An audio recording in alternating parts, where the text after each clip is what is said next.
जय हिंद दोस्तों, कैसे हो आप सभी। उम्मीद करता हूँ सभी अच्छे होंगे और आपकी मेडिकल की तैयारी अच्छी चल रही होगी। देखो, दो तीन डाउट है जो कि अभी इस वीडियो में आपके क्लियर हो जाएंगे। एक तो सफाई से रिलेटेड कि शरीर की सफाई कैसे किस प्रकार से करनी है। दूसरा है कि मतलब दाढ़ी कटिंग वगैरह आप करवाना चाहो तो करवा सकते हो, और अगर नहीं करवाना चाहो तो इसमें नेगेटिव इफेक्ट कितना पड़ता है। पिछली भर्ती में मैंने खुद मेडिकल दिया था, उसी के हिसाब से मतलब मैं एक्सप्लेन करूँगा। जब हमारा डॉक्यूमेंट वेरिफिकेशन हो गया उसके बाद में जो डॉक्टर वगैरह होते हैं वो शाम को ये मान लो आपको निर्देश देंगे। जैसे आपका डॉक्यूमेंट वेरिफिकेशन हो जाएगा कंप्लीट, तब सबको एक जगह बिठा के छोड़ने से पहले आपको निर्देश देंगे कि कल आपका मेडिकल है, डिटेल मेडिकल एग्जामिनेशन है, तो कल किस प्रकार से आना है। ठीक है, वो भी बताऊंगा किस प्रकार से हमें बताया गया था और किस प्रकार से हम गए थे।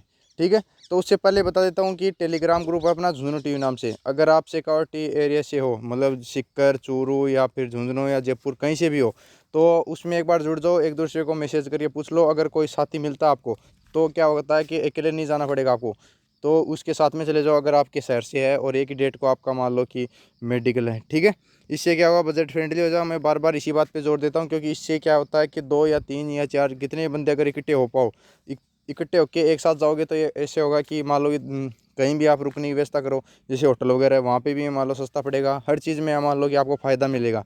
अकेले हो गए तो अकेले होटल में ठहरोगे तो वैसे आपको होता है रिस्क कितना, आप टाइम पे उठ नहीं पाओ या फिर और बहुत सारे रीज़न हो जाते हैं।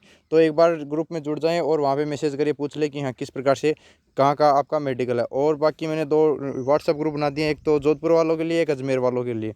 तो उनमें भी आप ज्वाइन हो सकते हो, डिस्क्रिप्शन में लिंक दी हुई है। और मतलब अपडेट मिलती रहेगी। जैसे कि जोधपुर वाला है जो व्हाट्सअप ग्रुप है, तो उसमें जोधपुर से रिलेटेड जो भी कैंडिडेट हैं जिनका पहले मान लो कि आपका मेडिकल हो गया है, तो वो अपडेट देते रहेंगे। ठीक है, इसी प्रकार से आप जुड़ जाओ, आपको अपडेट मिलती रहेगी। ठीक है, अब बात कर लेते हैं कि दांत और कानों की सफाई कितनी इंपॉर्टेंट है। ये देखो, अब अगर आपके दांत साफ है, अगर रेगुलर आप ब्रश वगैरह करते हो, एकदम क्लीन है, कोई मतलब इश्यू नहीं है दांतों में, तो ये मान लो कि कोई प्रॉब्लम नहीं होगी। आप कराओ चाहे सफाई मत कराओ, क्योंकि ये दांतों की सफाई एकदम कॉस्टली पड़ती है। मैंने पिछली बार खुद करवा के गया था क्योंकि थोड़े मतलब अंदर से वाइट, सॉरी, वो पीले पीले हो गए थे। ठीक है, आप समझ रहे होंगे। अगर अंदर से मतलब अगर कोलगेट ना करे, बार बार से तो होती रहती है, लेकिन अंदर से कई बार नहीं कर पाते हैं।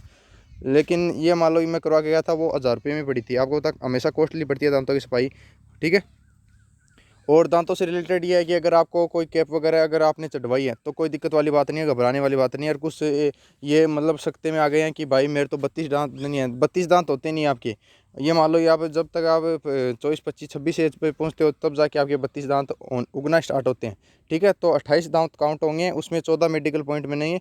तो वो एक बार मतलब आप ऑफिशियल गाइडलाइन में देख सकते हो।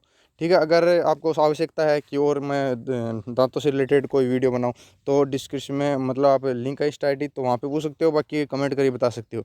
दूसरा बात कर लेते हैं हम कानों की। कानों में इतना इंपॉर्टेंट है, या मान लो कि सफाई कि मेडिकल में जो आप डॉक्यूमेंट तैयार कर रहे हो ना, जितने ज़्यादा डॉक्यूमेंट इंपॉर्टेंट है उतनी ज़्यादा कानों की सफाई इंपॉर्टेंट है। क्यों? क्योंकि इसमें ये मान लो कि आपको कानों में क्या देखते हैं, कानों में बस ओनली पर्दा देखते हैं कि पर्दे में छेद तो नहीं है, या फिर कोई बीमारी वगैरह तो नहीं है, कान का पर्दा फटा हुआ तो नहीं है, या फिर और कुछ मतलब सफ़ेद सफ़ेद हो जाता है पर्दा, वो वैसा तो नहीं है।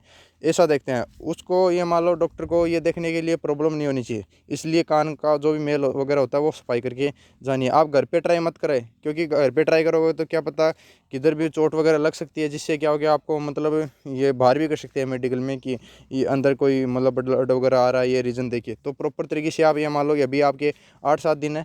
ठीक है, तो आप पहले ये मान लो 4 5 दिन आप पहले गवर्नमेंट हॉस्पिटल में जाके आराम से करवा सकते हो। अगर झुंझुनू से हो तो बीडी के हॉस्पिटल में मैंने पिछली बार करवाया था, आप भी जाके करवा सकते हो। बाकी सिक्कर से एस के हॉस्पिटल में भी होता है, कानों की सफाई आराम से हो जाती है, करवा के डेफिनेट जानी है।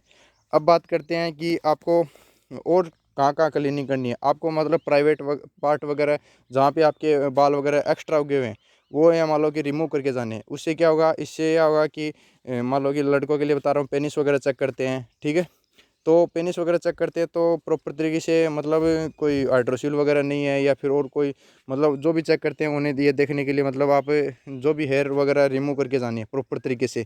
अब एक भाई कमेंट कर रहा था, नहीं कमेंट नहीं, सॉरी, उसका मैसेज ही आया था। वो बोल रहा था भाई अभी सावन चल रहा है और सावन में मैं कटिंग नहीं करवा सकता, मतलब दाढ़ी वगैरह बढ़ा रखी है और मतलब बाल भी मतलब बड़े हो रखे हैं। अभी तो सावन स्टार्ट ही हुआ है। सावन हमेशा ये मान लो कि इस बार तो 2 महीने चलेगा। तो सावन 2 महीने चलेगा, तो इसका मतलब ये तो नहीं है 2 महीने तक आप दाढ़ी वगैरह कटिंग वगैरह कराए नहीं आप, मतलब आपकी ये मतलब मन्नत है तो वो बात अलग है। बाकी इतना कोई इश्यू नहीं रहता साउंड में। और बाकी अगर आप नहीं कटवाना चाहते हो ये तो आपकी मर्जी है, लेकिन नेगेटिव इफेक्ट जरूर पड़ता है इससे। जैसे कि आप बड़ी बड़ी दाढ़ी करके जाते हो, ठीक है, कट वगैरह भी मतलब ये मान लो कि बड़ी बड़ी हो रखी है, आपने ना तो सही से शेविंग की है ना कहीं मतलब कोई मूछ वगैरह सेट की है, ठीक है, तो उन डॉक्टर पे नेगेटिव इफेक्ट पड़ता है। वो वहाँ और कोई पॉइंट नहीं तो और कोई पॉइंट बना देगा। अगर नॉर्मल पॉइंट है तो वो भी एक बार रीमेडिकल दे देगा आपको परेशान करने के लिए। तो ये रीज़न है। तो एक बार प्रॉपर तरीके से ये मान लो शेविंग करके जाना है। चाहिए ये मान लो क्लीन ना करो, क्लीन शेव ना करो, लेकिन आप जैसे कि वो ट्रिमर होता है उसमें 1 नंबर या 2 नंबर या 3 नंबर, आप जैसे भी कंफर्ट हो उस नंबर के हिसाब से आप सेट कर सकते हो, ठीक है। और कटिंग वगैरह अच्छे से करवा के जानी है, ना तो कोई साइड से हेयर कट मरवाना है ना और कोई। इससे क्या नेगेटिव इफेक्ट पड़ता है। अब आप बोलोगे कि भाई मैं मतलब हेयर रिमूव वगैरह ये कान सफाई वगैरह ये नहीं करवा के जाऊँ, इससे क्या होगा? इससे ये होगा कि वो कानों के लिए तो हम डेफिनेट आपको रीमेडिकल देंगे। क्यों? क्योंकि उन्हें पर्दा दिखना चाहिए, तो वो ये मतलब कोई भी रीज़न डाल के वो रीमेडिकल दे देंगे कि बोलेंगे कि कानों की सफाई करवा के आओ। तो ये है कि प्रॉपर तरीके से कानों की सफाई करके जानी है। और दांतों की अगर आपके ज़्यादा ही पीले हो गए तो दांतों की भी करके जानी है, ठीक है। दांतों की मतलब थोड़ी कॉस्टली पड़ती है, जबकि कानों की तो ये मान लो कि गवर्नमेंट हॉस्पिटल में ईजिली हो जाती है। और भी बहुत सारी बातें हैं, जैसे कि मतलब कोई एक भाई बोल रहा था कि मेरे न चेस्ट पे ये मान लो कि ज़्यादा बाल है तो आप अभी थोड़ा ट्रिम कर लो और फिर वो थोड़े ग्रो हो जाएंगे। मतलब बाल तो होने चाहिए छाती पे, ऐसा इतना कोई इशू नहीं है कि प्रॉपर तरीके से आप एकदम क्लीन करके जाओ। छाती वगैरह या फिर छाती वगैरह चेस्ट वगैरह के जो बाल है ये चल जाते, कोई दिक्कत वाली बात नहीं। लेकिन आप ये प्राइवेट पार्ट वगैरह इनके जो भी हेयर है वो रिमूव करके जानी है, ठीक है।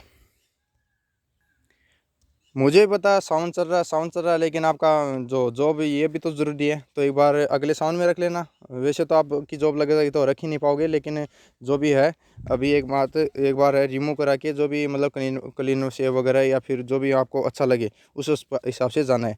और मतलब सफाई एकदम सही की प्रॉपर तरीके से करके जानी है। और अगर आपके पास अच्छा कोई स्प्रे वगैरह है वो भी मार के जाना है। हमें पहले दिन ये मान लो कि डॉक्यूमेंट हुआ था, उसके बाद में जो डॉक्टर थे उन्होंने बताया था कि अच्छे से ये मान लो कि आपको अंडरवेयर वगैरह मतलब ये नहीं कि बिल्कुल घटिया क्वालिटी की एकदम फटी हुई है इस प्रकार से।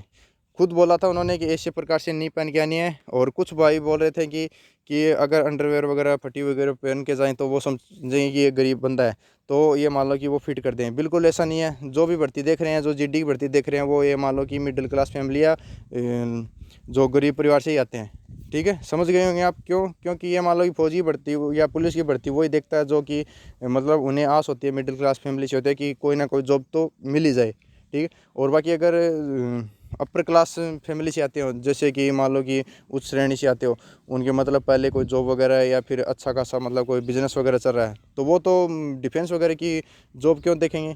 तो ये रीज़न है। प्रॉपर तरीके से डॉक्टर कुछ नहीं समझेगा। आप प्रॉपर तरीके से एकदम साफ़ सफाई करके प्रॉपर तरीके से ब्रांडेड तरीके से जाना आपको, ठीक है। ये सजेशन था मेरा। और अगर और भी डाउट आपका तो कमेंट करके बताएं। और बाकी डिस्क्रिप्शन में इंस्टा आई डी दी है, जाके मुझे डीएम कर सकते हो। कोई भी डाउट है, कोई सर्टिफिकेट से रिलेटेड और वो, ठीक है। धन्यवाद।